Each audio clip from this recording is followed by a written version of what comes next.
আসসালামু আলাইকুম ওয়া রাহমাতুল্লাহি ওয়া বারাকাতুহু।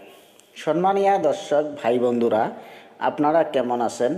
আশা করং মহান রাব্বুল আলামিনের অশেষ অশেষ মেহেরবানিতে আপনারা সবাই ভালো আছেন। তাই আমিও আপনাদের দোয়াতে মহান রাব্বুল আলামিনের অশেষ অশেষ মেহেরবানিতে আমিও ভালো আছি।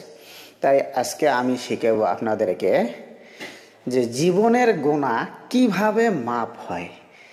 আমরা জীবনের গুনাহ কিভাবে মাপ পামু, কোন দোয়া পাঠ করিলে জীবনের গুনাহ মাপ হবে, আপনারা শুনি নেন। আপনারা আজকে মনোযোগ দিয়ে শুনেন। তার আগত আমার একটা অনুরোধ থাকিল, আমার চ্যানেলটা লাইক সাবস্ক্রাইব করে দেন, অল্প আগ বাড়ে দেন, তাহলে আপনারা ভাল ভাল ভিডিও পাবেন আর ভাল ভাল কথা পাবেন। তাই আপনারা মনোযোগ দিয়ে শোনেন কিভাবে আমরা জীবনের গুনাহ মাপ পামু। আমরা জীবনে বহুত পাপ কাম করছি, খাইতে পাপ করছি, হাঁটতে পাপ করছি, চলতে পাপ করছি, বহুত কিসিমের পাপ করছি আমরা। তাই আমরা যদি ছোট্ট একটা দোয়া পড়িয়ে যদি আমার জীবনের গুনাহ মাপ হয়, তাহলে আমরা দিনের গুনাহ দিনে মাপ পামো।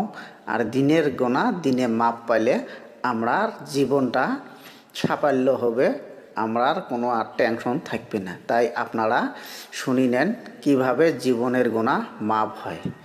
লা হাওলা ওয়ালা কুয়াতা ইল্লা বিল্লাহ, এতটুক দোয়া আপনারা যদি দিনে যদি 10 বার পাঠ করেন তাহলে গুনাহ মাপ হয়।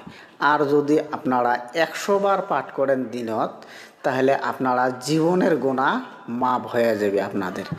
আমরা যদি দিনত 10 বার করে পাঠ করি তাহলে আমরা ডেইলিকের গুনাহ ডেইলিকে মাপ পাবো। তাই আপনারা এই দোয়াটা ডেইলিকে 10 বার করে পড়িবার জন্য চেষ্টা করেন।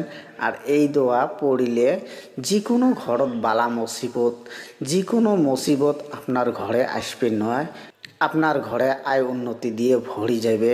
আর যে কোনো মুসিবতত থাকি আপনারা বাঁচবেন। দেখেন ভাই, যদি দেখেন এই যে তুফান আসে, তুফানের বেলাও যদি আপনারা এই দোয়াটা পাঠ করেন, তাহলে যদি অন্যর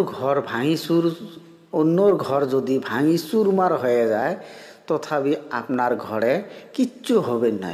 তাই আপনারা এই দোয়াটা সবসময় পাঠ করে থাকেন। তাই আপনারা ভালো থাকেন, সুস্থ থাকেন। খোদা হাফেজ।